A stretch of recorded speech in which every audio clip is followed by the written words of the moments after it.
National Weather Service in Charleston has issued a severe thunderstorm warning for northwestern Perry County and southeast Ohio. This includes the city of Somerset until 6:30 p.m.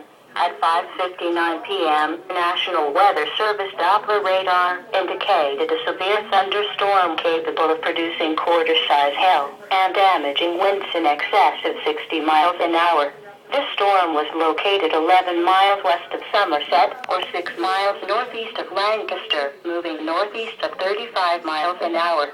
Other locations in the warning include but are not limited to Thornville and Glenford. Very heavy rain will also fall from this severe thunderstorm and will cause water to bond on roads and quickly fill roadside ditches and small streams. A severe thunderstorm watch remains in effect until 11 p.m. Tuesday evening for central Kentucky and southeast Ohio and central West Virginia. Please report hail or strong wind to the National Weather Service by calling toll-free 800-401-9535 when you can do so safely.